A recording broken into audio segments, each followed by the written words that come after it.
अस्सलाम वालेकुम दोस्तों, मैं हूं कुदसिया और आप देख रहे हैं आपका अपना चैनल कुकिंग विद कुदसिया। जी दोस्तों, नया साल शुरू हो गया है तो अल्लाह करे ये साल सबके लिए नेमतें, रहमतें और बहुत सारी बरकतें लेकर आए और सबको अपने हिफ्ज़ व मान में रखे और लंबी ज़िंदगी और सेहत अता फरमाए, आमीन। तो चलें दोस्तों, अपनी रेसिपी करते हैं हम लोग स्टार्ट। तो आज मैं बना रही हूँ बहुत सिंपल और इसी तरीके से गजरेला। तो जी ये गजरेला जो है ये गैस की बचत के लिए भी है, क्योंकि आजकल जैसा कि आपको पता है कि गैस बिल्कुल नहीं आ रही, तो इसलिए बहुत सिंपल और इजी वे से मैं आपको सिखाऊंगी। ये जी मेरे पास 10 किलो दूध है, इसमें मैंने ली है आधा किलो गाजर। आप हैरान हो रही होंगी कि इतने दूध में इतनी कम गाजर। मैं हमेशा से इसी स्टाइल से बनाती हूँ, इसीलिए मेरे गजरेले में 4 चांद लगते हैं। तो ये जी एक मुट्ठी भर के चावल हैं, इससे ज़्यादा बिल्कुल नहीं, क्योंकि ना मुझे गजरेले में गाजर ज़्यादा अच्छी लगती है और ना ही चावल, क्योंकि वो आप जब आप गजरेला बना लेती हैं तो आंखें फाड़ फाड़ के आपको गाजरें और चावल देख रहे होते हैं, जो कि बहुत बदनुमा लगते हैं। इसलिए मेरी कोशिश होती है कि दूध ज़्यादा हो और गाजर कम हो। तो मैं हमेशा खुले दूध में गजरेला बनाती हूँ, तो और गाजर बहुत कम डालती हूँ। तो इसलिए अगर आपके पास दूध ज़्यादा है तो ही गजरेला जो है मज़े का बनता है। तो आपको इसमें ज़्यादा चीज़ें भी डालने, मतलब खोया या कोई क्रीम वगैरह डालने की भी ज़रूरत पेश नहीं आती, क्योंकि दूध खुला होता है। तो इसलिए मैं इसको ज़्यादा दूध में ही बनाना पसंद करती हूँ। तो आप अपनी सहूलत के हिसाब से दूध ले लीजिएगा, बस तरीका मेरे वाला बनाइएगा और देखिएगा आपका माशाल्लाह बहुत अच्छा गजरेला बनेगा।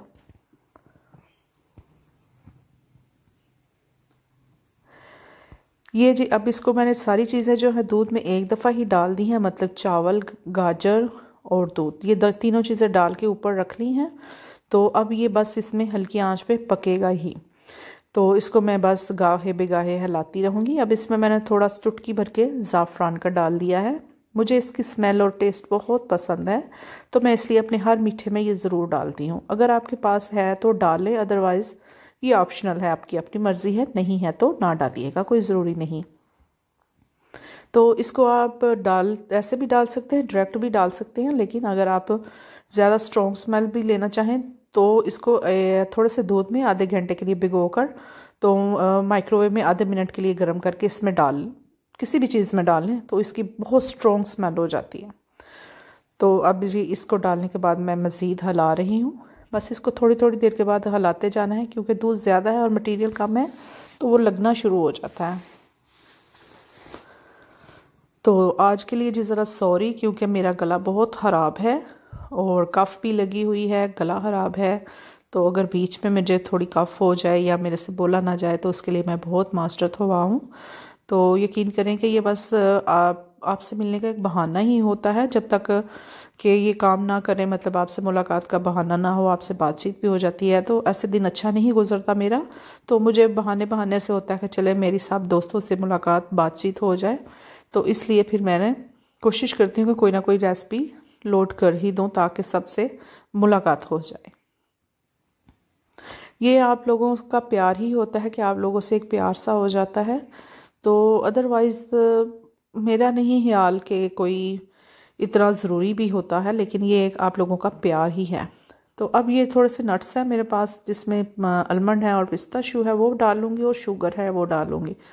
शुगर डालते हुए आपने एक बात से नशीन रखनी है कि जो भी मीठा हम लोग बना के ठंडा करके यूज़ करते हैं, जैसे ये गजरेला है, खीर है, फ्रूट ट्राइफल है, इस तरह की कोई सी भी चीज़ जो बना के हम लोग फ्रिज में रखते हैं, तो ये वो जब हम लोग खाते हैं तो अगर आपने उसमें आधा कप शुगर डाली है, 1 कप शुगर डाली है, तो वो खाने के दौरान आधे का टेस्ट देगी। इसलिए हमेशा जब भी आप कोई भी मीठा बनाएं तो शुगर की जो मिकदार है वो ज़्यादा रखें, जो ठंडा करके खानी है, क्योंकि ठंडा करने से मीठा जो है वो कम हो जाता है। तो इसलिए आप हमेशा जो ऐसे ठंडे वाली चीज़ें हैं उसमें मीठा थोड़ा ज़्यादा एक्स्ट्रा ही डालें, ताकि जब वो हम लोग ठंडा वाला खाएं तो वो मीठा पूरा पूरा हो जाए। और अगर आप पहले से ही कम डालेंगी तो जब आप लोग खाएंगे वो तो बिल्कुल फीका हो जाएगा। इतनी मेहनत करेंगे, इतना पैसे भी लगाएंगे और चीज़ें भी वेस्ट हो जाएंगी, तो कोई फ़ायदा नहीं। इसलिए पहले से ही सोच समझ कर ये वाला काम करें। तो ये जी दोस्तों, अब ये देखिए आप गाढ़ा हो गया है मटेरियल काफ़ी पहले से। बस इसको पकाते ही जाना है, बहुत सिंपल तरीका है ये। मैं नाइफ़ के साथ जो दूध लग जाता है ना, ये मैं कभी भी पतीली में रहने नहीं देती, मैं साथ साथ इसको उतारती जाती हूँ, क्योंकि ये एक तरह से खोया ही होता है जो दूध किनारों पे जमता जाता है। तो इसको निकाल के मैं सारा बीच में रख लेती हूँ ऐसे। तो आप लोग भी इसको वेस्ट ना किया करें। एक तो ये बर्तन वॉश करने में बड़े बाद में प्रॉब्लम करता है, और यकीन करें मैं गजरेला या हलवा बनाऊँ तो मेरा पतीला बिल्कुल साफ़ होता है, इतना कोई गंद नहीं जमा नहीं होता, कुछ सड़ा नहीं होता। उसकी वजह ये है कि मैं बर्तन साथ साथ इसको ऐसे क्लीन करती रहती हूँ। तो आप लोग भी ये छोटे छोटे से टिप हैं, खाने को ध्यान रखा करें बनाते हुए। ये बस खाने की एक नज़ाकत ही होती है जिससे खाने में चार चांद लगते हैं, और आपका खाना मज़े का तो होता ही है, साथ में खूबसूरत भी हो जाता है। तो जी दोस्तों, अब इसको बस मज़ीद हलाते जाना है।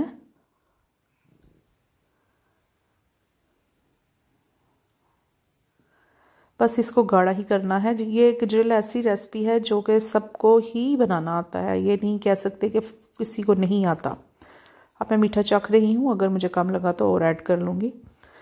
तो ऐसा है, लेकिन जो बच्चियाँ नई कुकिंग सीख रही हैं, जो शादी करके गई हैं, उनमें से बस ऐसी बच्चियाँ हैं जिनको नहीं आता, तो फिर उनके लिए ये रेसिपी बहुत हेल्पफुल हो जाती हैं, उनको बहुत आसानी हो जाती है देख के बनाने में, तो उनके लिए ये बेस्ट होती हैं। बाकी तो सब औरतों को आता ही है बनाना। ये देखिए पहले से बहुत गाढ़ा हो गया है, तो अब बस इसको मज़ीद थोड़ी देर और पकाऊंगी मैं।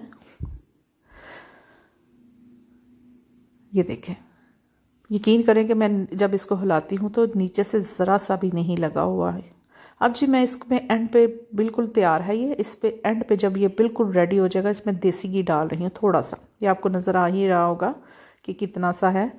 वो जी इसलिए डालती हूँ कि जो अब जो आजकल के हिसाब से जो दूध आ रहे हैं ना, दूध वाले जो दूध दे के जाते हैं, यकीन करें कि उसमें चिकनाहट नाम की कोई चीज़ नहीं होती। अदरवाइज़ तो ये डालने की ज़रूरत नहीं है, लेकिन उसमें चिकनाहट नहीं होती, तो इस वजह से मुझे डालना पड़ता है, क्योंकि गजरेले में हल्की सी चिकनाहट हो तो मज़ा आता है, जब वो ऊपर से क्रीमी क्रीमी सा जमता है तब।